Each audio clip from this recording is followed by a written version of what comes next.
रायपुर में धर्मरक्षा महायज्ञ और वैदिक सनातन संस्कृति का आयोजन। सीएम और राज्यपाल महायज्ञ में हुए शामिल। महर्षि दयानंद की 200वीं जयंती का आयोजन। उप मुख्यमंत्री विजय शर्मा के प्रयास के बाद कबीरधाम को मिली सौगात। अग्निशमन के क्षेत्र में मिली बड़ी सौगात। अग्निशमन वाहन को किया रवाना। कोरबा में भूमि पूजन में रखी गई विकास कार्यों की नींव। श्रम मंत्री लखनलाल देवांगन ने रखी नींव। सीएम साय के समर्थन से हो रहा कार्य। बिलासपुर में वन मंत्री केदार कश्यप ने किया टाइगर रिजर्व का दौरा। बाघ संरक्षण और पुनर्वास कार्यों पर मंत्री ने की बैठक। ग्रामीण रोजगार और वन प्रबंधन की जानकारी। 3 साल बाद सुपरस्टार अनुज शर्मा की धमाकेदार वापसी। फिल्म सुहाग ने बॉक्स ऑफिस पर मचाया धमाल। भीषण गर्मी से हाउसफुल।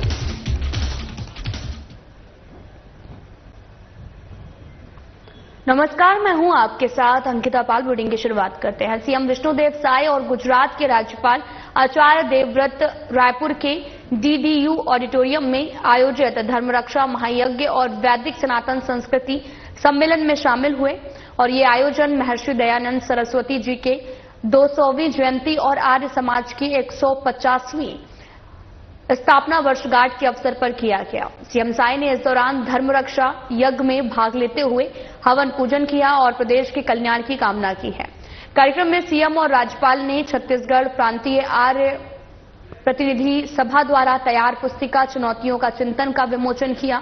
सभा को संबोधित करते हुए सीएम साय ने महर्षि दयानंद सरस्वती को श्रद्धापूर्वक याद किया है और कहा कि आर्य समाज बीते 150 सालों से मानव सेवा, धर्म संस्कृति की रक्षा और जन जागरण के क्षेत्र में लगातार कार्यरत है। इस मौके पर योग आयोग के अध्यक्ष रूप से नारायण सिन्हा, गौ सेवा आयोग के अध्यक्ष विशेषकर पटेल और साथ ही स्वामी धर्मानंद सरस्वती, कैप्टन रुद्रसेन, विनय आर्य, डॉक्टर राजेंद्र और साथ ही बड़ी संख्या में आर्य समाज के अनुयायी और आर्यवीर उपस्थित रहे।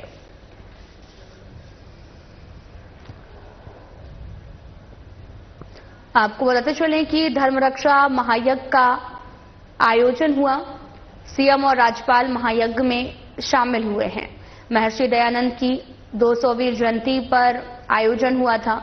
सीएम साय ने हवन पूजन किया और साथ ही सीएम ने प्रदेश कल्याण की कामना भी की है।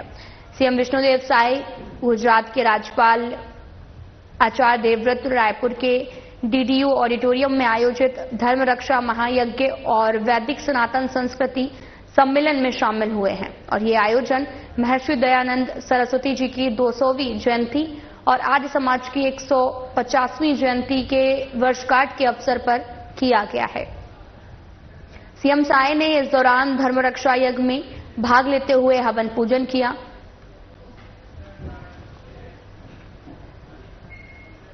सीएम विष्णुदेव साय की सुशासन मंशा और उप मुख्यमंत्री विजय शर्मा के विशेष प्रयासों से कबीरधाम जिले को अग्निशमन के क्षेत्र में बड़ी सौगात मिली है। जिले को तेल, गैस, बिजली, अन्य अति ज्वलनशील कारणों से उत्पन्न होने वाली आगजनी की घटनाओं से त्वरित और प्रभावी रूप से निपटने के लिए अत्याधुनिक फोम वेंडर सहित अधिक क्षमता वाली 2 नई अग्निशमन वाहन मिली हुई हैं।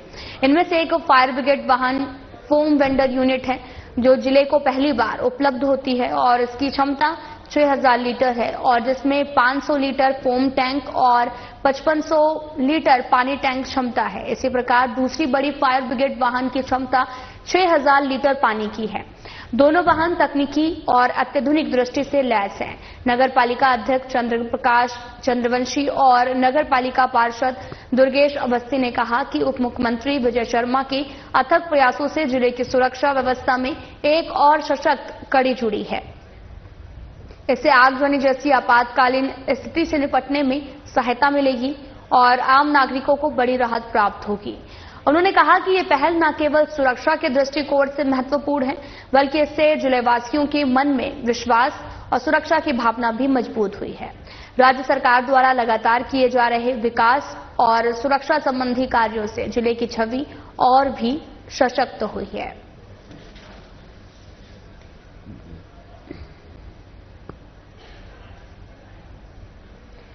नगर पालिका अध्यक्ष चंद्रप्रकाश चंद्रवंशी और नगर पालिका पार्षद दुर्गेश अवस्थी ने कहा कि उप मुख्यमंत्री विजय शर्मा के अथक प्रयासों से जिले की सुरक्षा में सशक्त कड़ी भी जुड़ी है। इससे आगजनी जैसी आपातकालीन स्थितियों से निपटने में सहायता मिलेगी और आम नागरिकों को बड़ी राहत प्राप्त होगी।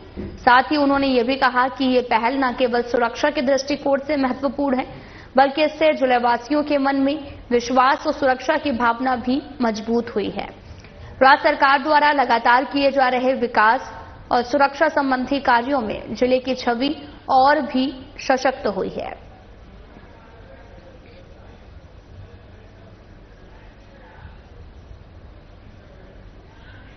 ये अत्याधुनिक फोम टेंडर और वाटर टेंडर ऐसे दो अग्निशमन के हेतु वाहन है। हमारे यहाँ एसडीआरएफ में इसकी बहुत आवश्यकता थी। पूरा जिला हमारा गन्ना के किसानों का है और इसलिए इस तरह के संसाधनों की आवश्यकता थी। मैं हृदय से धन्यवाद करता हूं मुख्यमंत्री महोदय का हमारे जिले को ये सौगात देने के लिए। एसडीआरएफ होम डिपार्टमेंट के अंतर्गत आता है और पूरे प्रदेश में ऐसी 20 गाड़ियां भेजी गई, जिसमें से 2 गाड़ियां हमारे जिले कबीरधाम में आई हैं और हमारे जिले में गन्ना की खेती के कारण इसकी बड़ी आवश्यकता भी है। तो वहीं उद्योग वाणिज्य एवं श्रम मंत्री लखनलाल देवांगन ने कोरबा के वार्ड 34 और परशुराम नगर में आयोजित भूमि पूजन कार्यक्रम के दौरान कहा कि कोरबा की जनता ने हमेशा उन पर अपना विश्वास व्यक्त किया है और उनका आशीर्वाद उनकी सबसे बड़ी पूंजी है। मंत्री देवांगन ने यह भी बताया कि प्रदेश के सीएम विष्णुदेव साय का पूरा समर्थन उन्हें प्राप्त है और उनके द्वारा प्रस्तुत किए गए विकास प्रस्तावों को सीएम साय तुरंत स्वीकृति दे। और साथ ही कार्यक्रम के दौरान मंत्री देवांगन ने वार्ड 34 और 30 में कुल 61,30,000 रुपए की लागत से कई विकास कार्यों की आधारशिला रखी है। इन कार्यों में सीसी रोड और नाली निर्माण शामिल है, जो क्षेत्रवासियों की सुविधाओं के लिए अत्यंत महत्वपूर्ण है। मंत्री देवांगन के साथ में महापौर संजू देवी राजपूत और साथ ही सभापति नूतन सिंह ठाकुर, पार्षदगढ़ और अन्य जनप्रतिनिधि उपस्थित थे। वार्ड 34 के अंतर्गत नाली निर्माण कार्यों की शुरुआत की गई। इसके अलावा वार्ड क्रमांक 30 में शासकीय हाई स्कूल में साइकिल स्टैंड का निर्माण भी किया जाएगा। भूमि पूजन में विकास कार्यों की नींव रखी गई है और साथ ही श्रम मंत्री लखनलाल देवांगन ने ये नींव रखी है। उद्योग वाणिज्य एवं श्रम मंत्री लखनलाल देवांगन ने कोरबा के वार्ड 34 परशुराम नगर में आयोजित भूमि पूजन कार्यक्रम के दौरान कहा कि कोरबा की जनता ने हमेशा उन पर अपना विश्वास व्यक्त किया है। उनका आशीर्वाद उनकी सबसे बड़ी पूंजी है। मंत्री देवांगन ने यह भी बताया कि प्रदेश के सीएम विष्णुदेव साय का पूरा समर्थन उन्हें प्राप्त है और उनके द्वारा प्रस्तुत किए गए विकास प्रस्तावों को सीएम साय तुरंत स्वीकृति देते हैं। और कार्यक्रम के दौरान मंत्री देवांगन ने वार्ड 34 और 30 में कुल 61,30,000 रुपए की लागत से कई विकास कार्यों की आधारशिला भी रखी है। इन कार्यों में सीसी रोड, नाली निर्माण शामिल है, जो क्षेत्रवासियों की सुविधा के लिए अत्यंत महत्वपूर्ण है। मंत्री देवांगन के साथ महापौर संजू देवी राजपूत, सभापति नूतन सिंह ठाकुर, पार्षदगढ़ और अन्य जनप्रतिनिधि उपस्थित थे। वार्ड 34 के अंतर्गत नाली निर्माण कार्यों की शुरुआत की गई है। इसके अलावा वार्ड क्रमांक 30 में शासकीय हाई स्कूल में साइकिल स्टैंड का निर्माण भी किया जाएगा।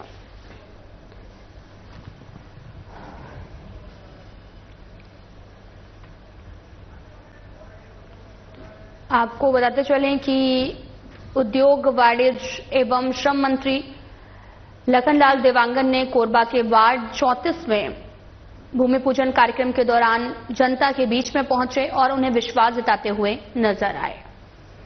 तो वहीं महापौर मीनल चौबे के सतत प्रयासों और समाज हितकारी अभिनव पहल पर प्रदेश के उप मुख्यमंत्री और नगरीय प्रशासन मंत्री अरुण साव ने राजधानी रायपुर के चंगोरा भाटा स्थित नगरपालिका निगम रायपुर के सांस्कृतिक भवन में महतारी सिलाई केंद्र का शुभारंभ किया है। इस कार्यक्रम के दौरान उप मुख्यमंत्री ने महिलाओं को कौशल प्रशिक्षण देने के लिए NULM योजना के अंतर्गत उन्हें शानदार सौगात दी है। इस केंद्र की स्थापना का मुख्य उद्देश्य महिलाओं को स्वरोजगार के अवसर देना है ताकि वे आत्मनिर्भर बन सकें। महापौर मीनल चौबे के अथक प्रयासों से लगभग 24 लाख रुपए की लागत से पीकू और सिलाई मशीनों का क्रय किया जाए और महतारी सिलाई केंद्र का शुभारंभ करते हुए महापौर मीनल चौबे ने उप मुख्यमंत्री अरुण साव, सांसद बृजमोहन अग्रवाल और रायपुर दक्षिण विधायक सुनील सोनी और अन्य जनप्रतिनिधियों का आभार व्यक्त किया है। साथ ही उन्होंने केंद्र में कौशल प्रशिक्षण प्राप्त करने वाली महिलाओं को बधाई दी है। महापौर ने कहा कि यह केंद्र महिलाओं को सशक्त बनाएगा और राष्ट्र और समाज के विकास में महत्वपूर्ण भूमिका निभाएंगी। कार्यक्रम में निगम आयुक्त विश्वदीप, सभापति सूर्यकांत राठौर, राज्य अल्पसंख्यक आयोग के अध्यक्ष अमरजीत सिंह झाबड़ा सहित NULM और निगम की टीम भी उपस्थित थी।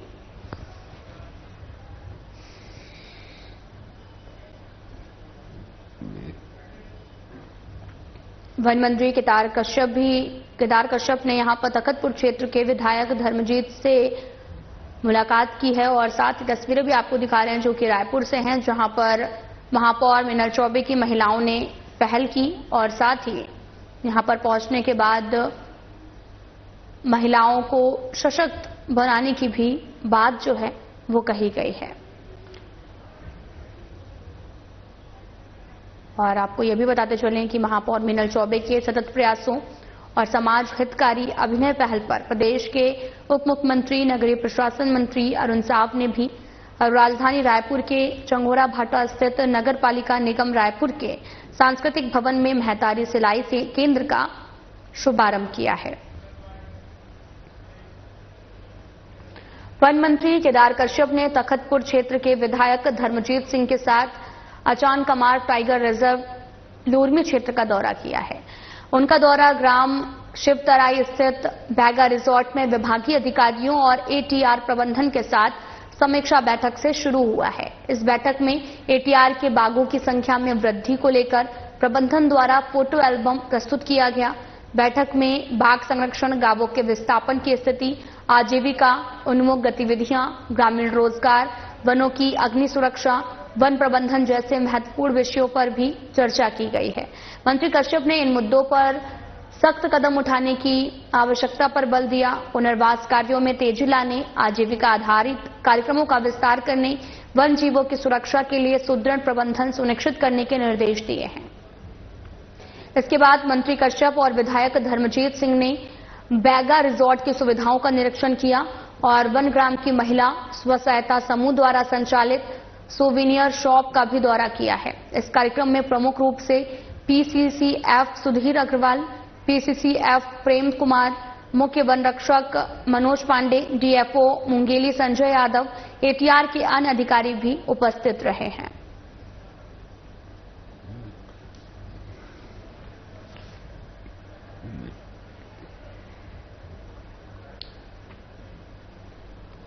महापौर मीनल चौबे के सतत प्रयासों और समाज हितकारी अभिनव पहल पर प्रदेश के उप मुख्यमंत्री और नगरीय प्रशासन मंत्री अरुण साव ने राजधानी रायपुर के चंगोरा भाटा स्थित नगरपालिका निगम रायपुर के सांस्कृतिक भवन में महतारी सिलाई केंद्र का शुभारंभ किया है।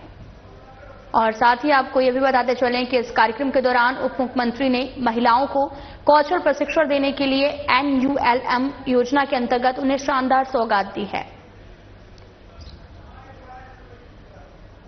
आपको तस्वीरें भी दिखा रहे हैं जो कि रायपुर से हैं, जहां पर उप मुख्यमंत्री पहुंचे हुए थे, महतारी सिलाई केंद्र का शुभारंभ भी किया है। तो वहीं पुलिस अधीक्षक शलभ कुमार सिन्हा और अतिरिक्त पुलिस अधीक्षक महेश्वर नाग के निर्देश पर त्रिवेणी परिसर में एक महत्वपूर्ण बैठक आयोजित हुई है। बैठक में जिला न्यायालय में तैनात सभी कोर्ट मोहरीर सुरक्षा ड्यूटी में लगे गार्ड प्रभारियों, कई संस्थानों के सुरक्षाकर्मी, कंट्रोल रूम के अधिकारी कर्मचारी उपस्थित रहे। पुलिस अधीक्षक ने गार्ड और साथ ही कमांडरों को सतर्कता से ड्यूटी निभाने, स्वच्छ और उचित गणवेश पहनने और सजग रहकर कार्य करने के निर्देश दिए हैं। सभी कोर्ट मोहरीर को न्यायालयीन कार्यों के त्वरित निराकरण हेतु सजग रहने और थाने और साथ ही न्यायालय के बीच में बेहतर समन्वय बनाए रखने पर जोर दिया है। कंट्रोल रूम स्टाफ को आम नागरिकों द्वारा दी गई सूचना को गंभीरता से लेते हुए तत्काल संबंधी अधिकारियों तक पहुंचाने, कार्य प्रणाली में सुधार लाने के निर्देश दिए हैं। बैठक में रक्षित निरीक्षक अभिजीत भदौरिया समेत लगभग 75 पुलिसकर्मी उपस्थित थे।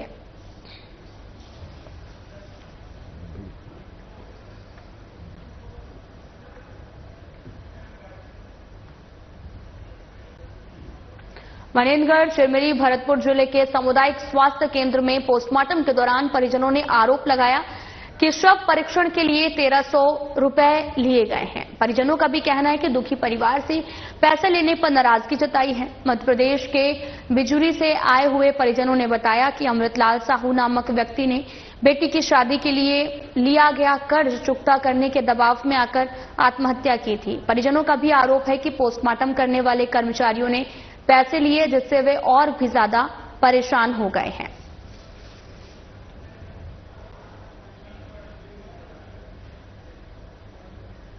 और साथ ही जो पीएम करने वाले जो करते हैं वो हमसे पैसा भी 1300 रुपये ले लिए हैं कि 1300 रुपये फीस शुल्क लगता है। और यहाँ पर जो है तो परिजनों के लिए बैठने की भी कोई व्यवस्था नहीं है, ना कोई पूछने वाला है। तो इस तरह की खराब व्यवस्था है इस मनेंद्रगढ़ परिसर जो नगर पालिका क्षेत्र जो का अंतर्गत ये काम चल रहा है। तो ये गलत बात है सर, इसमें हम लोग बहुत दुखी हैं। महासमुंद जिले के बसना पुलिस और एंटी नारकोटिक्स टास्क फोर्स ने 8 लाख रुपए मूल्य के 40 किलो गांजा सहित 2 अंतर्राज्यीय तस्करों को गिरफ्तार किया है। गिरफ्तार आरोपियों में रामकिशन बिश्नोई जो कि राजस्थान के फलौदी जिले का निवासी है, मनीष देवाशी जो कि राजस्थान के ही निवासी हैं और साथ ही दोनों आरोपी उड़ीसा से राजस्थान गांजा तस्करी करके ले रहे थे। और पुलिस ने वाहन चेकिंग के दौरान इन आरोपियों को पकड़ लिया है और ये एक टियागो कार भी जब्त की गई है। साथ ही आरोपियों के खिलाफ एनडीपीएस एक्ट की धारा 20 के तहत कार्रवाई की जा रही है।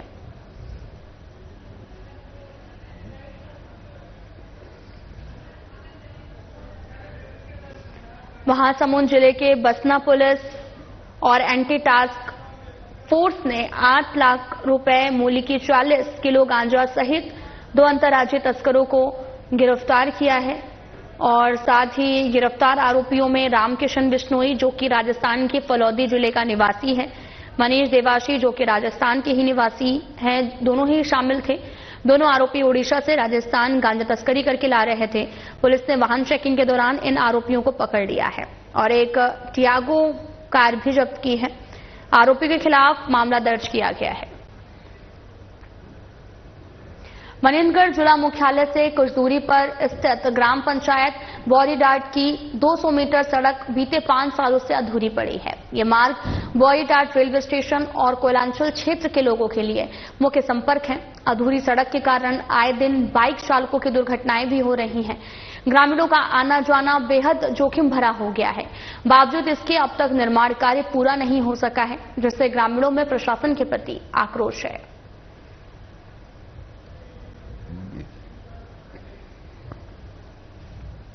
मनेंद्रगढ़ जिला मुख्यालय से कुछ दूरी पर स्थित ग्राम पंचायत बौरीडाट की 200 मीटर सड़क बीते 5 सालों से अधूरी पड़ी है। ये मार्ग बौरीडाट रेलवे स्टेशन और कोयलांचल क्षेत्र के लोगों के लिए मुख्य संपर्क है। अधूरी सड़क के कारण आए दिन बाइक चालकों की दुर्घटनाएं भी हो रही हैं। ग्रामीणों का आना जाना बेहद ही जोखिम भरा हो गया है। बावजूद इसके अब तक निर्माण कार्य पूरा नहीं हो सका है, जिससे ग्रामीणों में काफी ज्यादा आक्रोश देखने को मिल रहा है। उन्हें तमाम तरह की परेशानियों से भी दो चार होना पड़ता है। दरअसल मुख्य मार्ग की हालत काफी ज्यादा जर्जर है, जिस दौरान उन्हें काफी ज्यादा समस्याओं का सामना करना पड़ता है। 5 साल से जो सड़क है ये काफी ज्यादा टूटी हुई है, जिससे लोगों को काफी ज्यादा परेशानियों का सामना करना पड़ता है और यहां पर दुर्घटनाएं भी होने का मामले भी काफी सामने आ चुके हैं।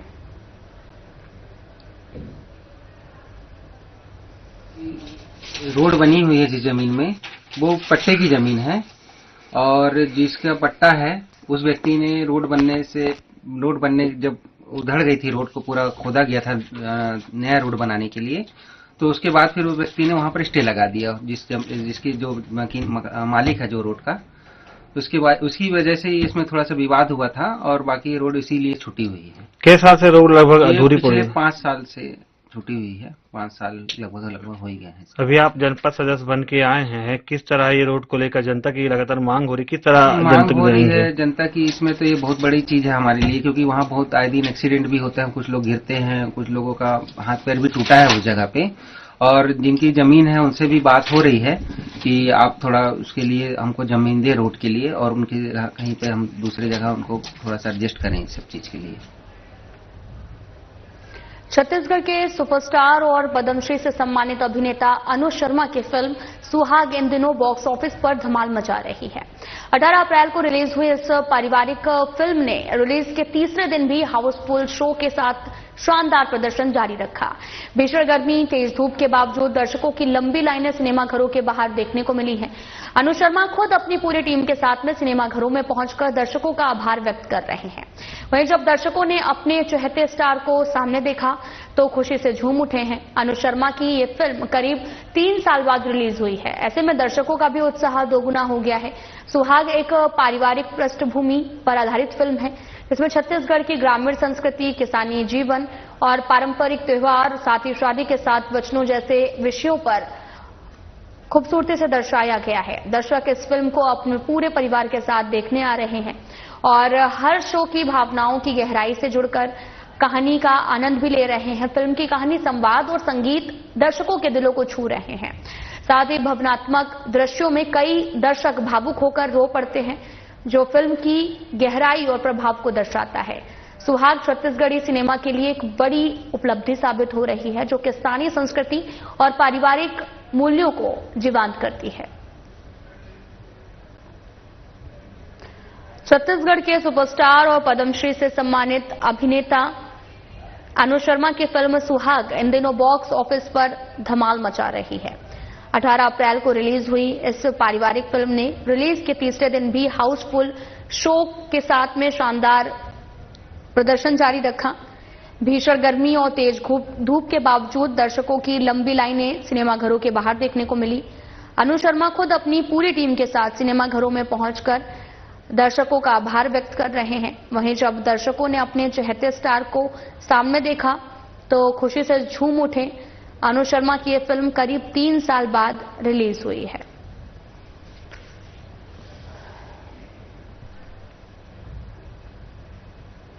उद्योग मंत्री लखनलाल देवांगन ने नगरपालिका निगम कोरबा के दर्री जोन के अंतर्गत वार्ड क्रमांक 47, 49, 51, 52 में 1 करोड़ 4 लाख रुपए के विकास और निर्माण कार्यों की सौगात प्रदान की है। कैबिनेट मंत्री लखनलाल देवांगन के मुख्य आतिथ्य और महापौर संजू देवी राजपूत की अध्यक्षता में आयोजित भूमि पूजन कार्यक्रम के दौरान इस विकास कार्यों का भूमि पूजन उनके द्वारा किया गया। नगरपालिका निगम कोरबा द्वारा 25 लाख रुपए की लागत से वार्ड क्रमांक 47 झमनीपाली में कांची हाउस का जीर्णोद्धार और विकास का कार्य किया जाना है। इसी प्रकार वार्ड क्रमांक 49 आगार खार में सांस्कृतिक मंच के पास 25 लाख रुपए की लागत से सामुदायिक भवन, किचन शेड का निर्माण, वार्ड क्रमांक 51 सरदार वल्लभ भाई पटेल नगर में सामुदायिक भवन के ऊपरी तल पर 25 लाख रुपए की लागत से हाल और कक्ष का निर्माण और वार्ड क्रमांक 25 दरीखार में 25 लाख रुपए की लागत से सामुदायिक भवन का निर्माण कराया जाना है।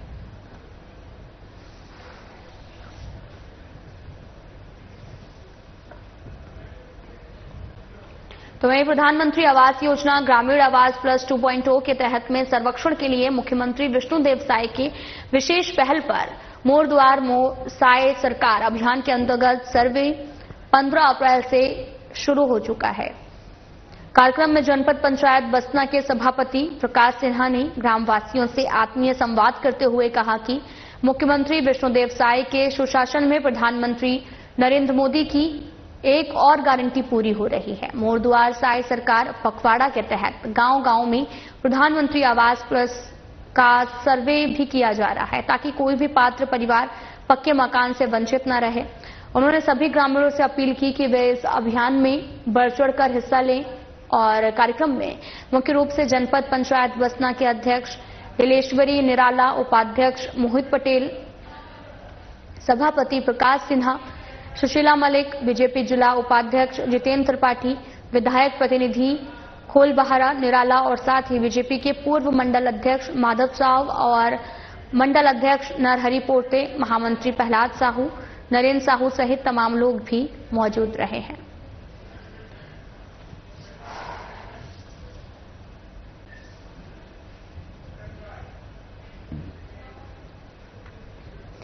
मनेंद्रगढ़ चिरमिरी भरतपुर जिले के मनेंद्रगढ़ रेलवे स्टेशन परिसर बिजुरी ग्राम कोठी युवक ने फांसी लगाया है। आसपास लोगों की भीड़ पहुंचने लगी। आनन फानन में मनेंद्रगढ़ पुलिस भी पहुंची। मनेंद्रगढ़ पुलिस का कहना है कि मामला रेलवे परिसर का है।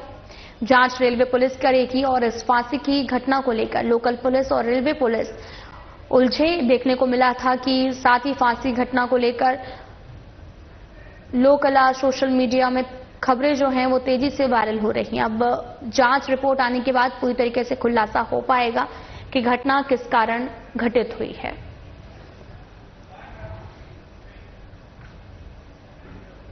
फिलहाल बुलेटिन में इतना ही। नमस्कार।